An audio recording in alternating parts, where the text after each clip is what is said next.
for my garbage person of the week, I actually have a couple. There's a main one, but it's a group of right wingers being triggered over this video.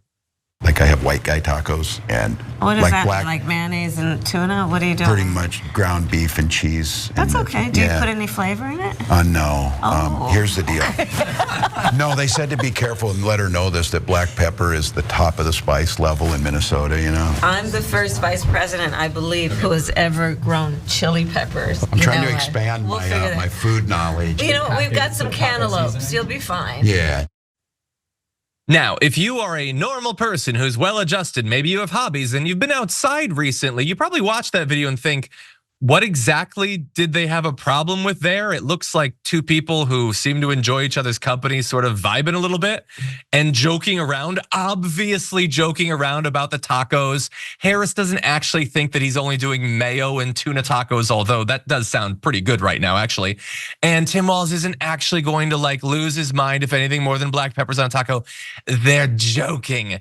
And yet for the right, they need something. They need something to take down Walz for. They tried it on policy, it didn't work. It turned out that most of the stuff he passed was wildly popular and would be even more popular on a federal level.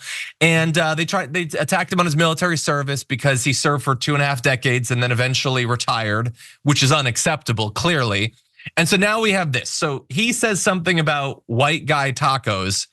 And so Cernovich goes online and says, Jesus, on a hunch I thought, I wonder if Tim Walz is lying about how people in Minnesota don't season their food. He won a recipe contest in 2016 and even included the recipe that Tim Walz had won with. And when you, like, this is a deep dive, investigative journalism, Ken Klippenstein got nothing on Cernovich. You find out that Tim Walz, despite posturing as a guy who doesn't like a little heat in his taco, used ingredients such as chili powder, okay, a little bit, I think 2 teaspoons of chili powder. Okay, that does have a little bit of heat. Onion powder, garlic powder, and it's cut off right there. But the next thing is, I swear to God, olive oil. Cernovich found the recipe and highlighted the section that included olive oil as proof that Walz secretly likes spice, but is just pretending not to win a state. I don't know. Chili powder does have a little bit of heat. He's only putting 2 teaspoons in. Paprika was also listed there. Very spicy. They don't even use that on hot ones because no one would survive. A storm is tearing up the digital media industry. Only our audience can save us in these difficult times. Help us reach our goal of 100,000 new members at tyt.com/team. But to put like onion powder and garlic powder and olive oil is really embarrassing, or is it? Because when he released that tweet, a bunch of right wingers, all of whom, by the way, pay $8 a month to use Twitter, responded that they thought this was very convincing, with people saying, lying Tim, he lied about his tacos. And Ben Shapiro, who isn't just mad about the lie, as bad as that is, he's mad for obviously white identity reasons. He says, see folks, it's funny that white people hate spices. Not racist at all, just funny. Fact check, Europeans liked spices so much that they literally got involved in several hundred years of war in order to determine control of the spice trade. I love him like actualing the vibing that Walz and Harris were doing. It's a joke, you weak little ballless menu. It's just a joke.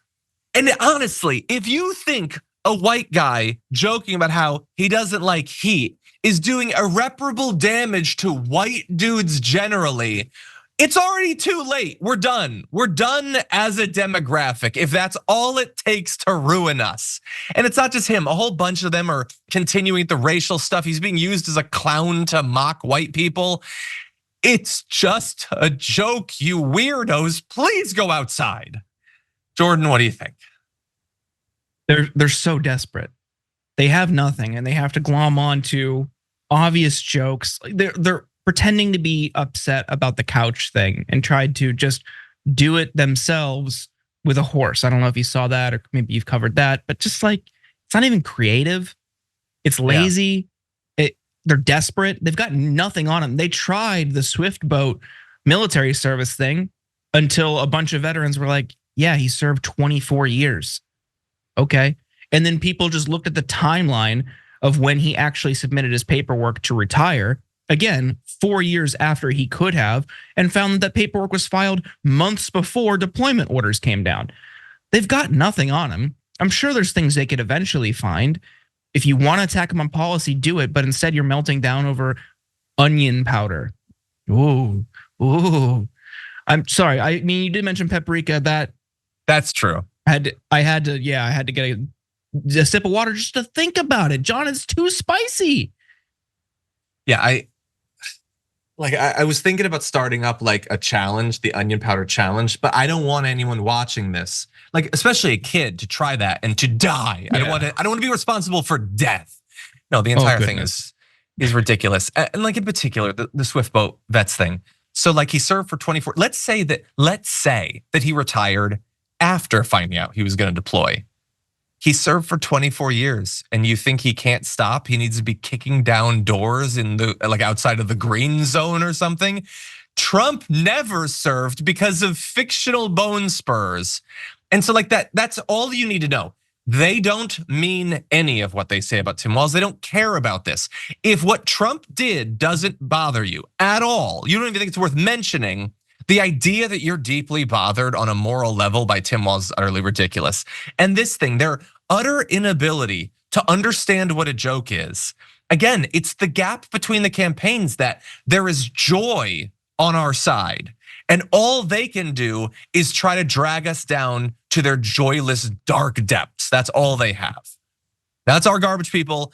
64,000 of you voted for the community garbage person of the week, and it was a pretty clear one this time.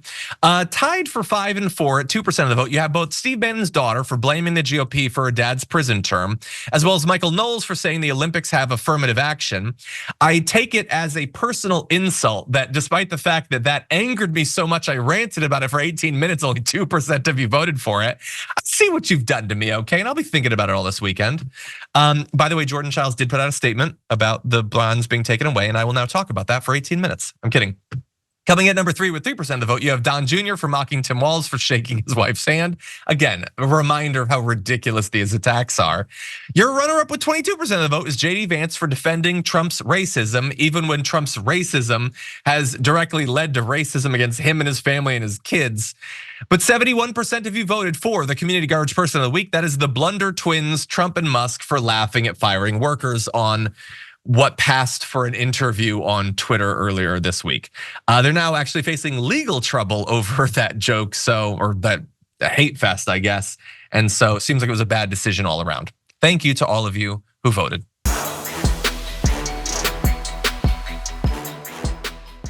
When you click the join button and become a tier 2 member, you get access to all of our weekly top 10 lists. What are you waiting for?